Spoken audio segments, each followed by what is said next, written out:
Yesterday, as I record this, it was the anniversary of the Sydney siege. And the fact that this was a notable news story that we can look back 10 years later and say that that was such a horrific event is a testament to how few of these events occur within, my home country. Touch wood. We kind of don't realize how safe we have it back in Australia until we go elsewhere and realize how much of a norm these sorts of situations are. I was just editing a video which should be live right now. And while we were filming, there were police that were looking over at our bags that we had just left to the side while we were trying to capture a couple of shots. Because in places like England and in a lot of Europe, there is genuine threats of things like terrorism, which doesn't even cross the mind of someone living in Australia because it's such a non-issue, thankfully. If someone left their bag lying around in Sydney, you'd be like, oh, idiot, they left their shit behind. Not, oh no, this is a genuine threat that I should be worried about. Additionally, when I was in Amsterdam a little while ago, it was late at night, I'd just come back to Amsterdam, I was in the train station, and I was like, oh, I don't really want to catch public transport, it's a bit of a pain, can I walk back to where I was staying? And I'm like, oh, I don't really know how safe Amsterdam is, I'll Google it. And it was like, oh, Amsterdam's like top 5 safest cities in the world. That's fine. And I walked back and it was chill. It was lovely to walk around Amsterdam at like 2 in the morning, something I can't remember.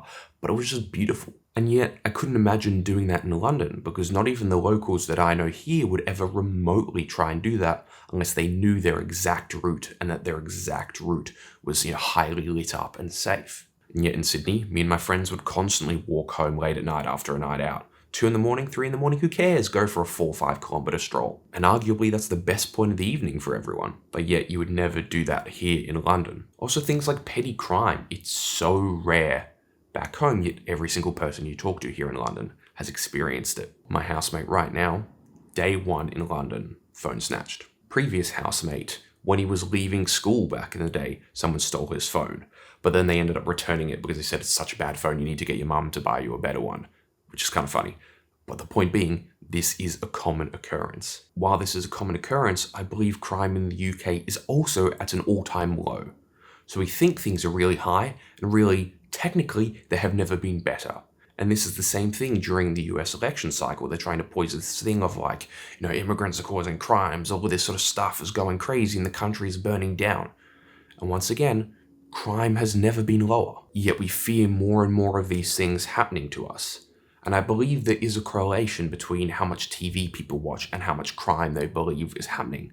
Because if you are seeing it, whether it be in a movie or real life, you're going to believe that is a common occurrence. And if in the rare and unfortunate circumstance you are the actual victim of one of these crimes, it doesn't matter that they are the lowest it's ever been, it happened to you. Because it happened to you, it has a much stronger hold over you. And hence, you believe, obviously much more, that something should be done about it, even if that thing is already being done. Whenever you mention that you're from Australia, the first thing people always point out is like, oh my god, I could never go because of the snakes and the spiders. Like, dude, the US and Canada, you guys have bears. I think that's a lot more terrifying. But it's just a non-risk. I don't believe anyone has actually been killed by snakes or spiders ever since we developed anti-venom for them decades and decades ago. But then this becomes a misguided risk. There's a false sense of anti-security.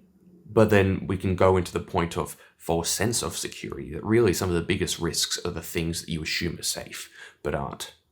I just want to jump in here and say that if you've had any experiences surrounding this, any things that you thought were safe and learnt very quickly that they weren't, or things that you thought weren't safe and actually overcome and became very comfortable with, I'd love to hear your experiences down below in the comments. Back to the video. Like in Australia, if someone was coming along, I wouldn't tell them to watch out for the snakes and spiders, I'd tell them to watch out for the sun and the ocean. Because 10 minutes in the sun in summer and you're going to be burnt to a crisp. And then the ocean, if you don't know what you're doing, you can easily get pulled away in a riptide.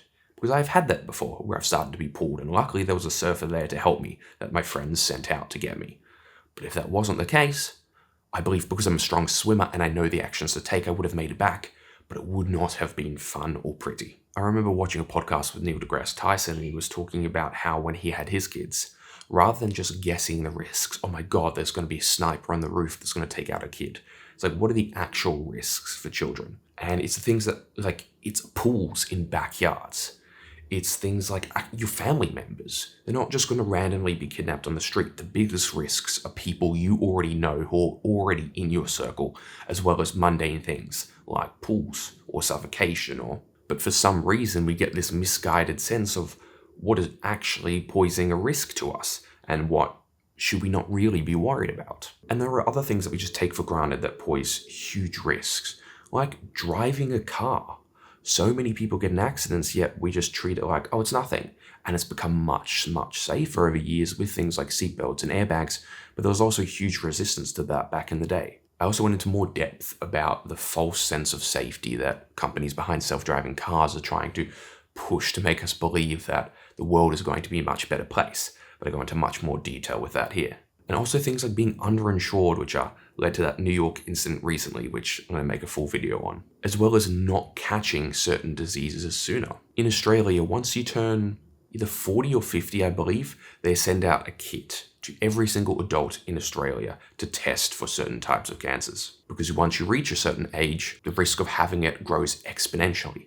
But if you can catch it early, the cost of treatment, as well as the likelihood that you get over it, is so much higher. In a lot of countries, they just don't do that. So you end up feeling the costs down the line rather than dealing with them up front. I think when we think about the risks that we face in this world, we have to remember what are actual risks that people actually run into, and what are things that we assume are big problems, but probably aren't, and what are things that we assume are really safe, and also probably aren't or carry more risks than we realize or we've become accustomed to.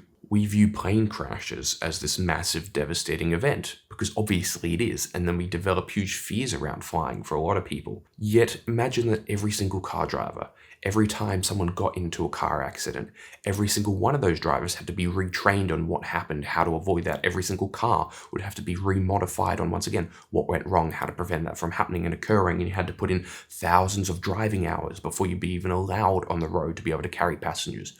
How much safer the roads would be. But we choose not to do that for the sake of convenience, and yet we still view plane flight as far more risky and being in a car as far safer. I've been watching The Crown recently, which sure isn't like historical tapes, but I'll also look back at my grandma's photos of the coronation. And not at any point are they worried about like some assassination occurring. There's no like safety glass, they're completely out in the open. And you look at the security that follows people like the US presidents, and that they have to have that for life, because of the amount of threats that are put upon them, and obviously the recent numerous assassination attempts. At least in Australia, we don't go for a bullet. We go for a cheeky snitch or a nice egging because we have decency. But I would like to leave you thinking about what I have said and really assessing what are you actually afraid of in this world, and is that justified? And what have you become accustomed to thinking is normal and completely fine, and you probably should keep more attention to? Because often they are complete opposites and can put us in more trouble than we would ideally like, and create fears that are just unjustified.